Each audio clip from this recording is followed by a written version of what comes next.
Et bonjour à tous, bienvenue sur Matança. Aujourd'hui, l'exercice 42 du PDF de Louis Legrand.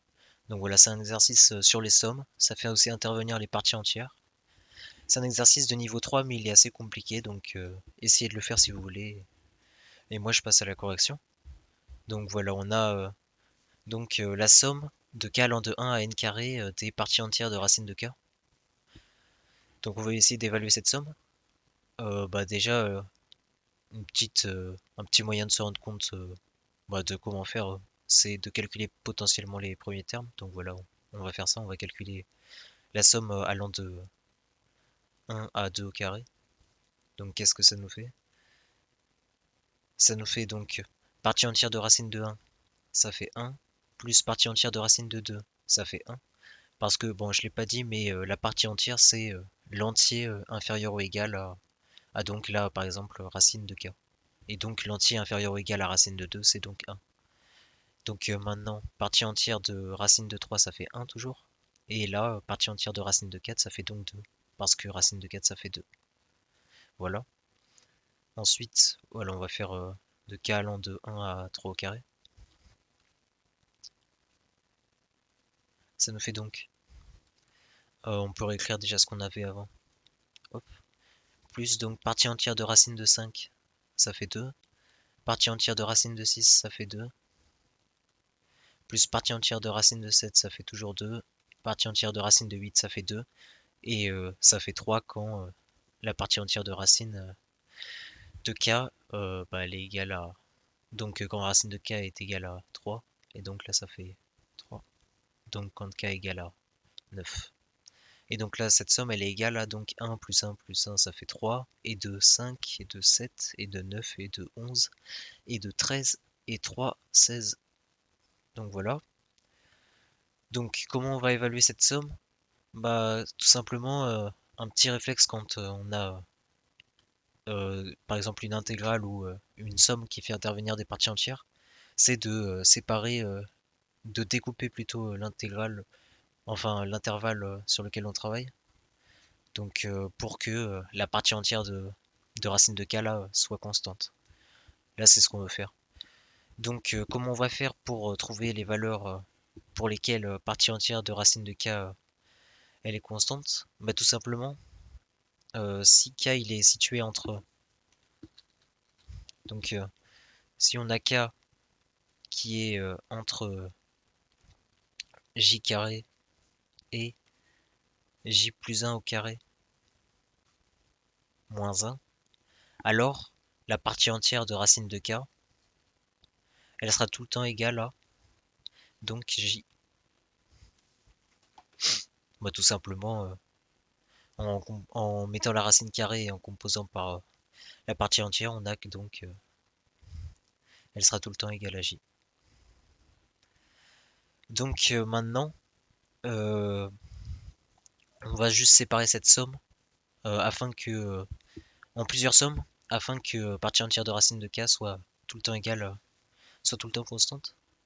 Donc ça nous fait la somme de k allant de 1 à n carré des parties entières de racine de k, c'est égal donc à la somme de k allant de 1 donc à 2 au carré moins 1, parce que à partir de 2 au carré, partie entière de racine de k, elle est égale à 2.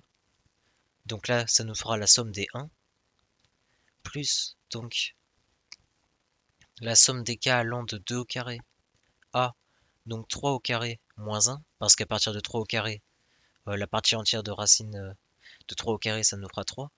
Donc là, c'est la somme des deux, plus la somme de k allant de 3 au carré à 4 au carré moins 1 des 3, etc. Donc plus blablabla. Maintenant, on va prendre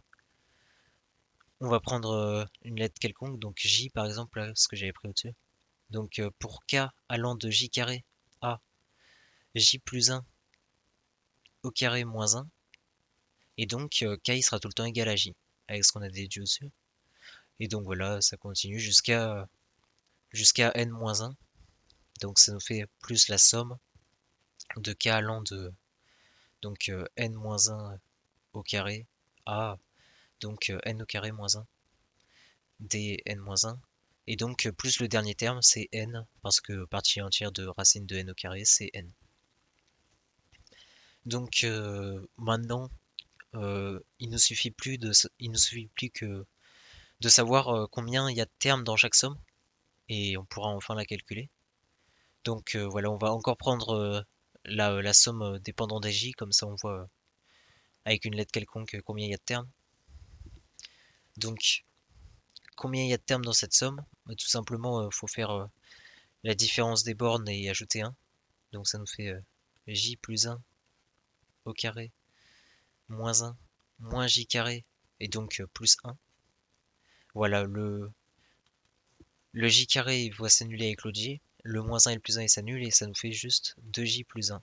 Il y a 2j plus 1 termes dans les sommes qui partent de j carré à j carré plus 1, j plus 1 au carré pardon, au moins 1. Voilà, il y a 2j plus 1 termes dans chaque somme.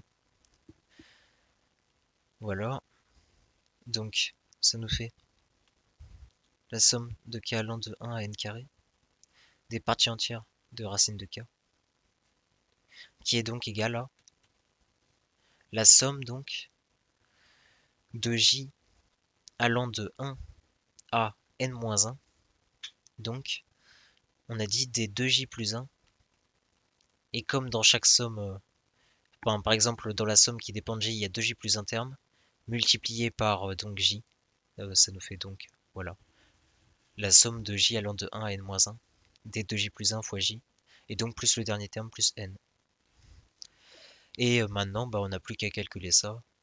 Soit vous connaissez les formules pour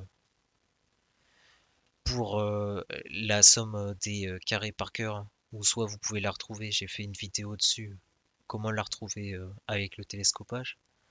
Donc ça nous fait des 2j carré plus j, donc plus n. Donc c'est égal. Donc ça nous fait 2 fois. On a donc la somme des carrés allant de 1 à n-1. Donc ça nous fait 2n moins 1 fois n-1 fois n divisé par 6 plus donc la somme allant de 1 à n-1 dj, donc ça nous fait